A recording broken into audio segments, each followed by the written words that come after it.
happens to you a lot.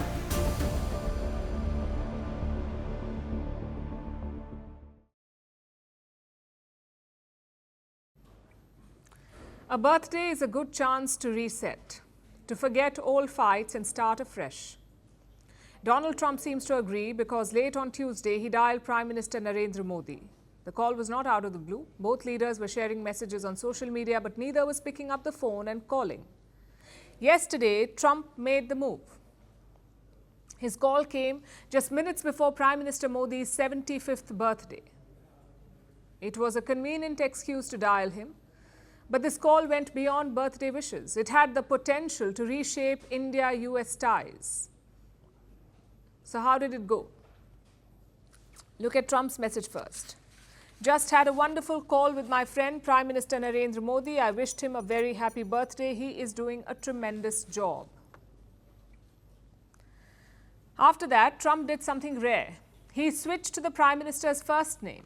Let me quote from the rest of the message. Narendra, thank you for your support on ending the war between Russia and Ukraine. Using the first name is symbolic. Trump is highlighting his closeness with Prime Minister Modi. And how did the Prime Minister respond?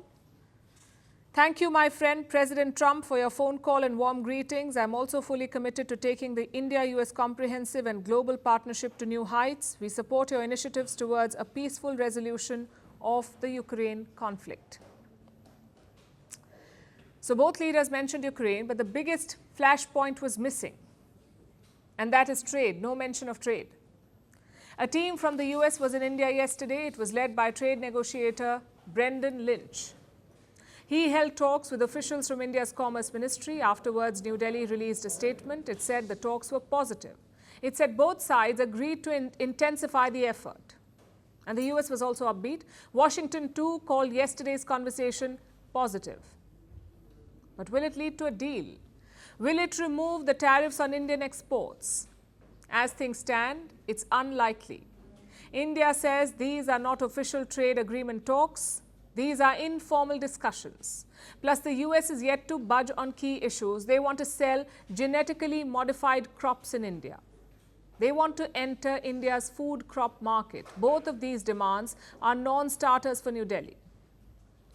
Almost half of all Indians work in agriculture, and India is committed to protecting their interests. Same with dairy. Trump wants to sell milk and cheese products in India. Again, it's a sensitive industry over here. No government can open up the dairy sector for imports. If they do, voters will punish them. So these are very clear red lines for India. Unless Washington understands that, a deal will be tough. Also, India is not in a rush. Just look at the latest trade data. The tariffs have not upended India's exports. In fact, things have improved. In the month of August, the goods exports stood at $35 billion. That's more than 6% up from last year. As a result, the deficit has also narrowed. It was more than $27 billion in July. It shrank to $26 billion last month. It's marginal, but it's important. The government is also planning for the long term. We have 1.4 billion people at home. 1.4 billion people in India. The idea is to capitalize on that. Prime Minister Modi spoke about it today. He urged people to buy made in India products. हम छोटी से छोटी चीज भी खरीदें, हम बच्चों के लिए खिलौने खरीदें, दिवाली की मूर्तियां खरीदें, घर को सजाने वाले सामान खरीदें, या मोबाइल, टीवी, फ्रिज जैसी कोई बड़ी चीजें खरीदें, हमें सबसे पहले देखना चाहिए कि क्या ये हमारे देश में बना है क्या? इसमें मेरे देशवासियों का पसीने की सुगंध है कि नहीं है? क्योंकि जब हम स्वदेशी खरीदते हैं तो हमारा पैसा देश में ही रहता है. So India's trade has not taken a hit yet. The government is sticking to its red lines and the US is not budging. Then why have these talks at all? Because India believes in engagement. At no point did New Delhi walk away from the talks. At no point was the process abandoned. Even when Trump imposed his 50% tariffs, the talks were on. They were stalled, not abandoned. Which brings us back to Trump's outreach. What's his end goal here? What is he trying to do? There's clearly a change in approach. Trump tried to bully India at the negotiating table. That did not work, so he's changing his tactic. He's praising India and calling up Prime Minister Modi. More than a trade deal, he seems focused on Ukraine. Trump wants India to stop buying Russian oil. Again, India is not budging. Look at the crude exports in recent weeks. In the 16 days of September, India bought 1.73 million barrels per day.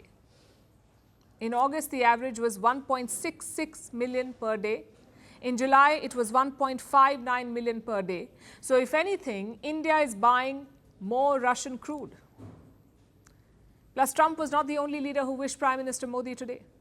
Russian President Putin also called him. And listen to what Prime Minister Modi said afterwards. I'm quoting from his statement. "We are committed to further strengthening our special and privileged strategic partnership." In other words, India won't abandon Russia.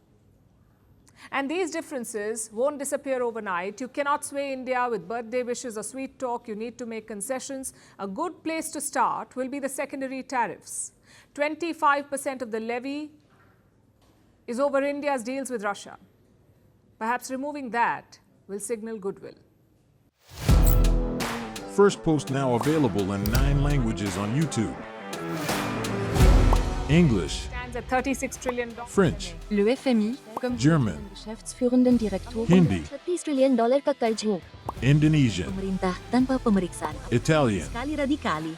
Japanese, $4 以上mo. Portuguese, Por causa do próprio balanço patrimonial. Spanish. Beautiful bill. Go to Settings, click on Audio Track and select a language of your choice. Be the first to know what's happening around you in your first language. Firstpost.